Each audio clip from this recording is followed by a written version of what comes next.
Under here. What the gameplay needs to do is immerse you in the world, give you as many interesting actions to survive in this world and overcome obstacles. And obstacles could be infected, it could be other people, it could just be the environment, it could be rushing water, anything that could happen in this post-apocalyptic world. Are you clean? Yeah. But more than anything, it needs to put you in Ellie's shoes, that you're experiencing what Ellie's experiencing, making you feel what she feels. Because the more we do that, the more the emotional beats of the story work for us, and the more they work for us in this very unique way that only works in video games.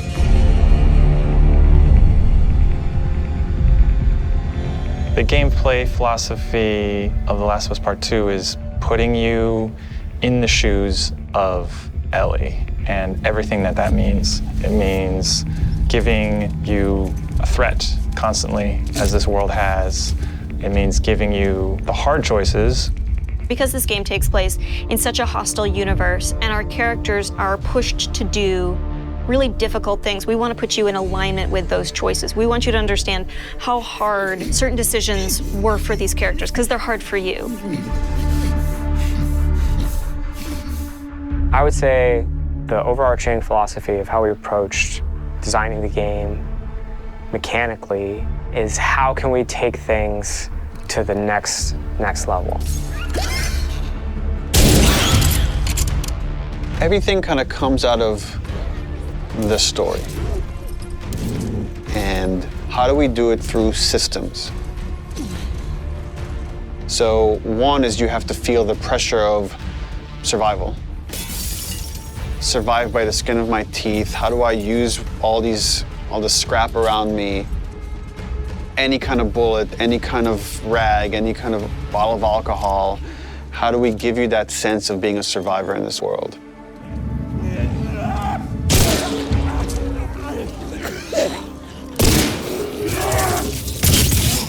Ellie is very small compared to Joel and more nimble. How do we make you feel like you're not the strongest person in the room, but you still should be able to rise to the challenge and survive, you know, a fight with a bunch of people that are all bigger than you? So therefore it meant creating a character and systems and mechanics that allow you to be much more nimble. And that's where we added a jump button. Deal. In the first game we had a clamber button, but not really jumping.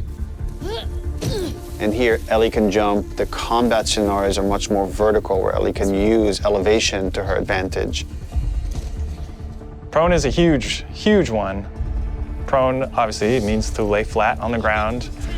Something so simple, again, something that in real life you'd be able to do.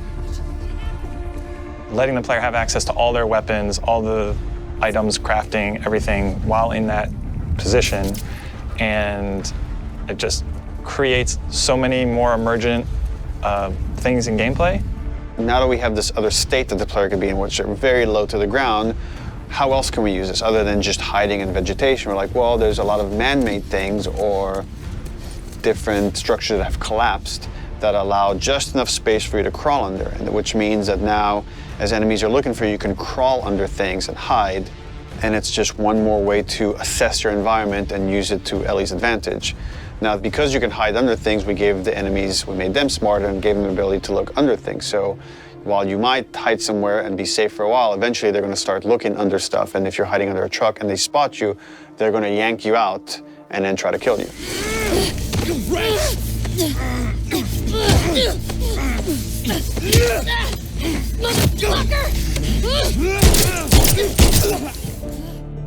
Dodging is a big one, because now with dodge, anytime you're in a scuffle, you have a chance to get away. You have a chance to counterattack. It lets escape be an option as well. Sometimes you just gotta run.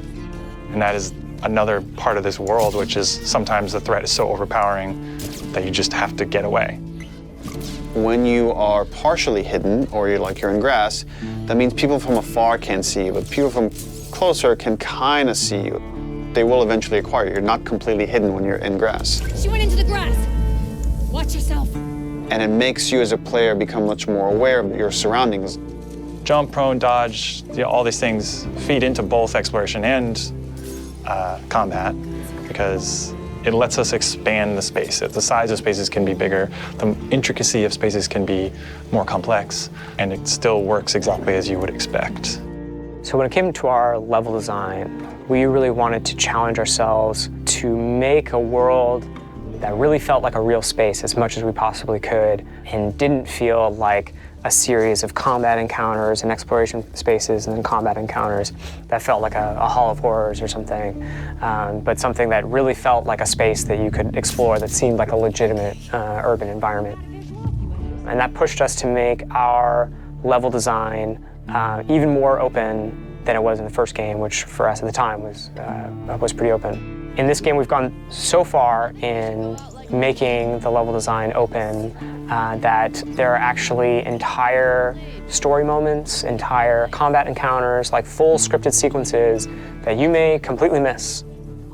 And there are things that we feel like, even though a portion of our player base may never see these things, the fact that when you do encounter them, you feel like you discovered them, it lends them this charm and this magic that I think is unique to games, that, you know, this happened to me because of what I did and what the place I explored to. Crafting is very much about a payoff to exploration, meaning that when you enter new spaces, you want to look around for supplies. You want to open drawers and cabinets and look for different things that will allow you to craft either items that can help you heal, items that can help you attack multiple enemies at once, such as the Molotov or the landmine that Ellie can craft. Items that can help augment your weapons, like the silencer for her pistol, or craft new kinds of ammo. It also gives us tons of interesting gameplay choices and overlaps that you can do at any moment and on the fly. We try to be a game that wants you to make a lot of different decisions in combat as possible. And the way that we've expanded the recipe roster and all of the recipes and how they interact with each other is carefully chosen for the different ingredients and making sure that you always have these interesting decisions to make. We put a much stronger emphasis on the importance of the choices you make in the long term for your character.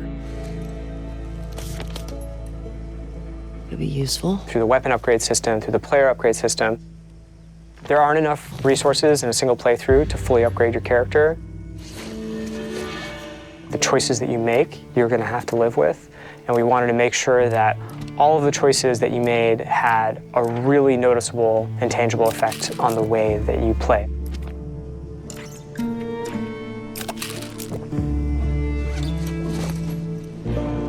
You feel a greater kinship with Ellie because you are living with decisions that you've already made. Like you are continuing this through line of her journey through this world, and the moment-to-moment gameplay is influenced by that in a way that we haven't before.